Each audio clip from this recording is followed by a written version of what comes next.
I have a ton of caffeine in me right now, so I am freaking jittery.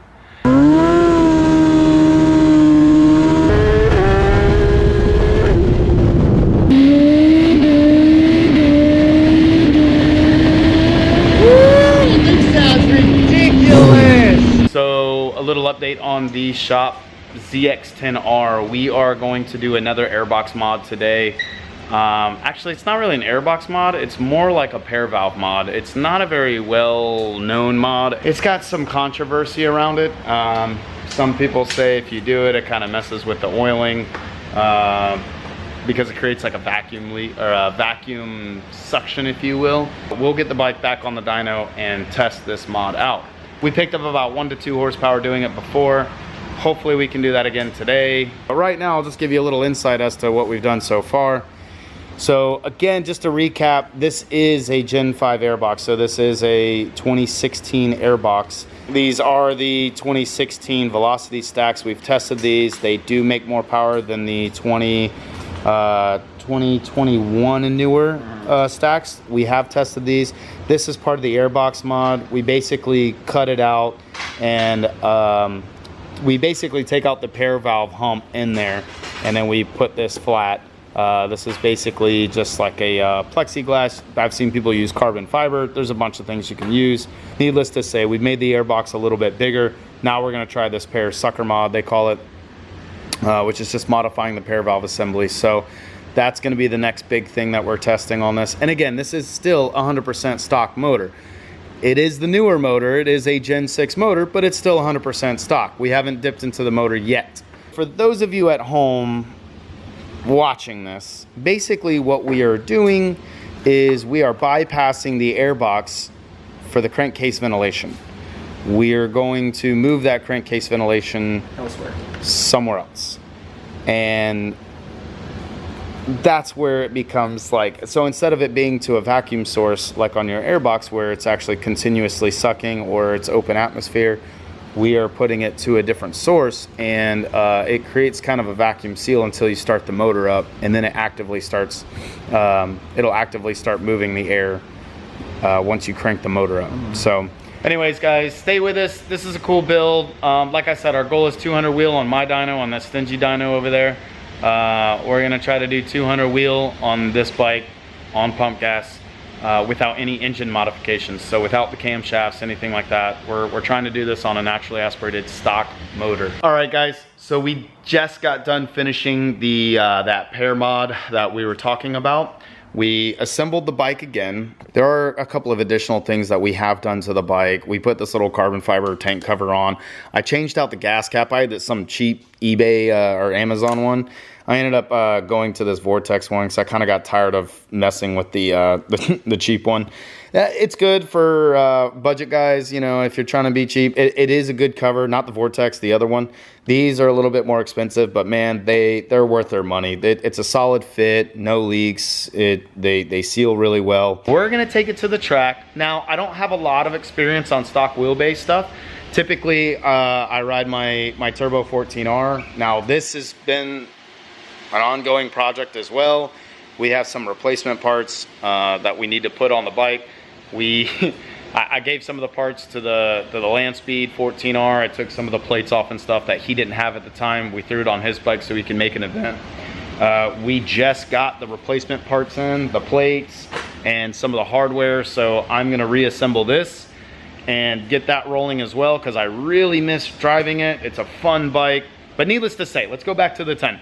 I basically have zero experience at the track with a stock wheelbase bike. So I thought this would be really cool to take this to the track, at least to the 8th mile. We're gonna go to the 8th mile track and we're gonna get some times on it just to see, just for shits and giggles. I have no idea what it's gonna do. I'm really curious. I think it's gonna be a lot of fun. Like I said, I don't have any real experience on a stock wheelbase digging a bike, so we'll see what kind of numbers we can produce. So we got the bike on the scales. We zeroed them out. Basically 107 and 9 ounces, 143 and 165. Let's do some maths. We're at 416 pounds. What a heifer. And now this is with a completely full tank of gas. Now look, Now, we are gonna raffle this bike off. Just keep that in your mind, guys. So this isn't gonna be a full send, like we're not gonna strip this thing down to like race weight. I do want it still drivable to the next person that's gonna be, you know, riding it. 416 is a lot heavier than what we want it to be. I think ultimately, before we raffle it off, we should get this thing sub 400 easily. I'm thinking we could probably get it into like the 390s, 380s realistically before we go ahead and offload it and raffle it off. So next, we're gonna see the dyno on this thing and see what kind of power it produces. Stay with us.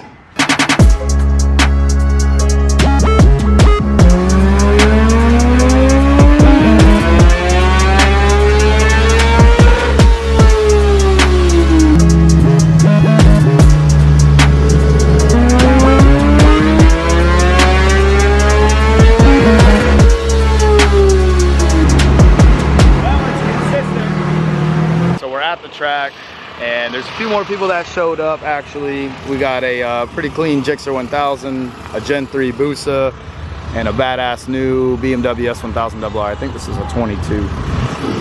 Needless to say, we got quite a few people that decided to show up and have some runs with us. Here's the 10. We're gonna see what kind of times we can lay out on this thing tonight. We'll see. Like I said, this is the first time I'm gonna run the stock wheelbase on the 8th mile strip here, so I don't have a lot of experience on stock wheelbase, so it'll be interesting. I know it's not gonna be the best times out there, but still, we're gonna see what she wants to lay out.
We have all of our time slips here that we ran on the ZX-10, and again, I'm not a pro rider, all right? I'm not Chris Moore, I'm not Teasley, I'm not these guys, I'm not these fast guys, so keep that in mind. I am an average rider. So with that being said here, I wanted to show you these time slips that I was able to produce. Now my best time here was a 6.55 at 115 mile an hour, and that's actually this slip here, which is kind of hard to read. 6.55 at 115 mile an hour. I had a 1.75 60 foot and a 4.4 330. So not horrible, but not, you know, not the best. I know it could be a lot better. And again, this was just an 8th mile pass. We do plan on taking this thing to Bradenton eventually. And now, please remember, this is on a pump gas setup. We are still on pump gas. It's still stock wheelbase, and the gearing, admittedly, the bike wanted to wheelie a lot. I think what I should have done is gone to a 17 front tooth sprocket again, and it would have carried that front wheel out a little bit better, because I couldn't really give it a lot of throttle without it wanting to raise up. So anyway, I wanted to go over these time slips. So I was consistent on a couple of these passes. I ran a 6.56 right here. I ran a 6.56. I ran a 6.55. And then I had a 6.8. This is as the night was going on. And then I ran a 6.7. So, and it did get pretty chilly. We did have some crosswind as well. And my launches, they were okay. I got a 1.74. I did a 1.71. I think this was my best 60 foot was a 1.71. But my 330 got a little crappy, and I think on this pass, I think that was just because I was wheeling it and I couldn't get it under control. Kept wanting to just keep bringing the front wheel up.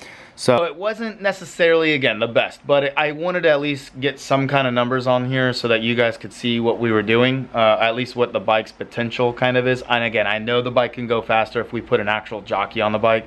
I know we could actually make better times than this. I think the bike has a low 6 in it, like a 6.2 range with a good rider. But again, you know, I'm just an average rider. We go out to the track once in a while. So this has been the first time I think we've been to the track in probably 8 months, 9 months. So it's been a while, to say none the least. But so the next mods that we plan on doing, there's one last mod that I have, actually two. We're gonna change out the rear sprocket to an aluminum.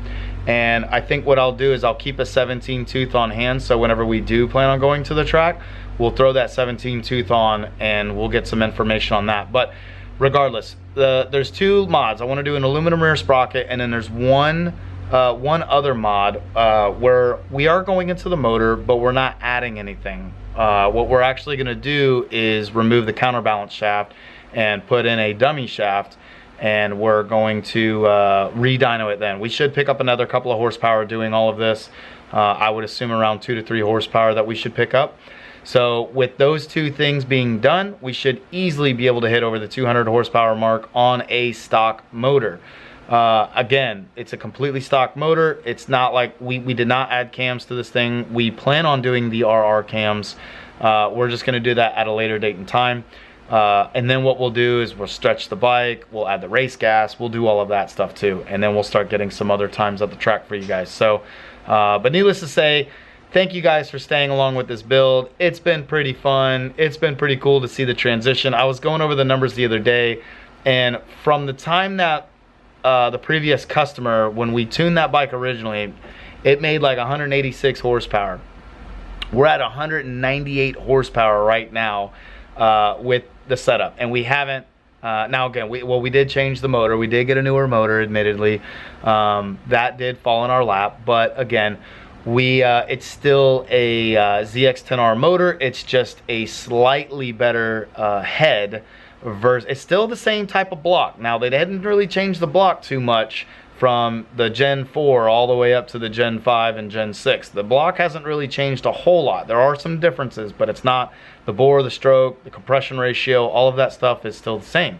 So, you know, again, it hasn't changed very much in the block. It's just the cylinder head that they've changed. Then the finger followers, the cams are a little bit more aggressive, but that's really it. So, needless to say, still a strong platform. You could still do this on your Gen 5. What we're doing on this Gen 6, it's still identical as far as the same mods. So, and you could still expect similar results to what we're doing. So keep that in your mind. Again, guys, we're very excited to update this bike. Stay with the build. It's gonna be pretty dope. We're gonna keep adding some stuff. I'm also gonna be putting some money into the ZX-10R, our turbo. We do have some cool updates on that coming up soon. So needless to say, we got multiple projects going on. We're going to try to focus on the 10 a little bit, but again, we are kind of dipping into the 14 a little bit too. So we appreciate you guys. If you could, please leave a comment down below. Tell us what you think of the video. Tell us what kind of times you'd like us to see, or what kind of times that that you would hit on this bike. Whatever, just entertain us, and tell us what you'd like to see us do to the bike. Let us know what you think about the bike so far, and like, subscribe, do all those things. Please show us support and love.